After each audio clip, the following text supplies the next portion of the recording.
Tatuiravimas prasidėjo gal ne kiek iš mano pusės noras, kiek pamatė draugai, kad ten iš jo neblogai. Tiesiog sako, pabandyk, gal išeis, gal padarė netgi aparatą, viską, davai daryk. Aišku, buvo kaip ir visiems visko, pirmą kartą ten gavosi toks blynas, mano akimis tuo metu viskas atrodė normaliai, po metų pasižiūrėjau, kad ten baisu ir panašiai.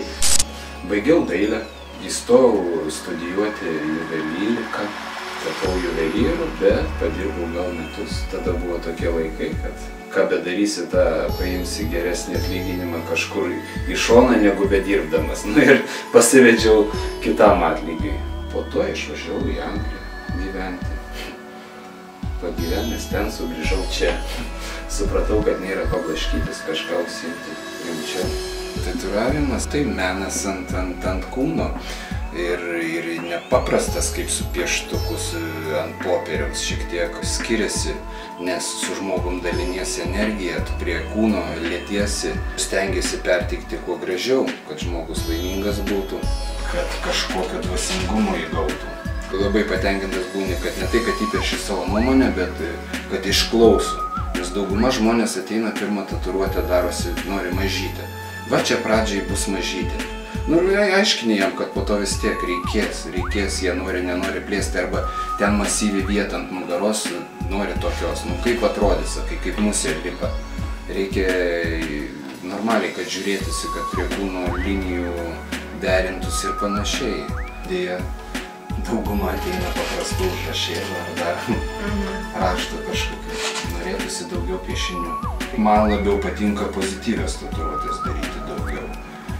Bet kad ir tą kaukolę, kad ir padarytum, kodėl žmogus atskleidžia pas žmogų yra ta kaukolė ir šitą ir čia normalu, čia iš natūros paimta.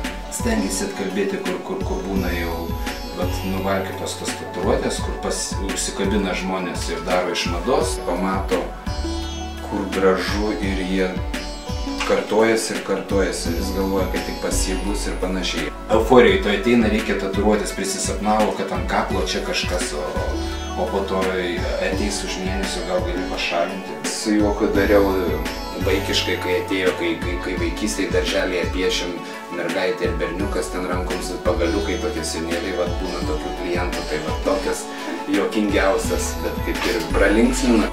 O patinkanti tai piešinys, stengiasi atlikti daug geriau, su kruopštumu.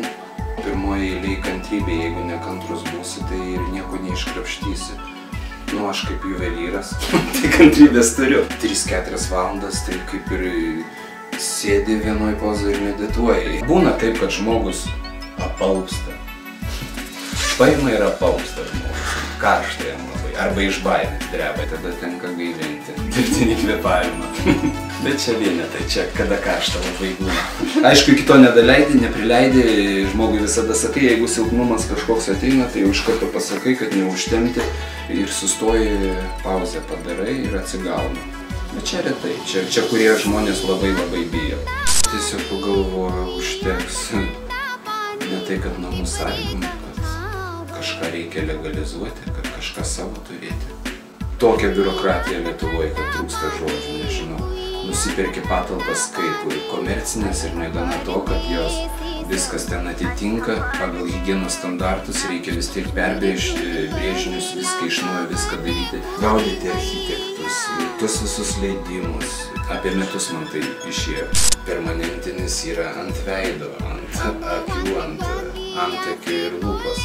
Šiek tiek mažiau, ne taip giliai leidžiama adatėlė į polinį sluoksnį. Ir pigmentas kitoks, ir aišku, jau čia persikvalifikuoji su veidu, tada jau dirbi, jau žiūri kaip žmogui, kaip tarkim, moteriai, tai kaip antakius, kaip pieši, kur tinka, kur netinka, kad žvilgsnis atsivertų, kad kampas, kad nebūtų nuliūdusi. Aišku, galima visada ištaisyti, galima kažką pakeisti, bet jeigu jinai taip pasimuisto staiga, jau žinok, iš karto, aišku, perspėjai pasimuistai tavo problemą, tu tašką pasakai stop ir viskas, tašką gauni kažkur kitur. Aš tau akį išdursiu.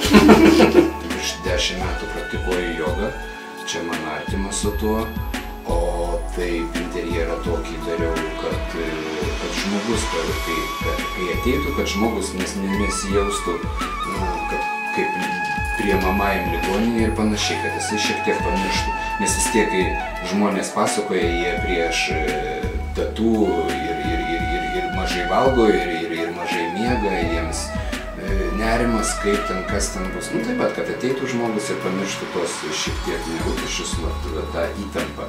Kad atsisėstų, kad jisai blaškytųsi, žiūrėtų ten tokią detalę, ten tas, nu šiek tiek kad apsimirštų. Palinkėčiau, kad ir liktų tokia nuostabi kompanija, kai dabar jūs esate labai malonūs žmonės ir kad kūrybingų jums metų.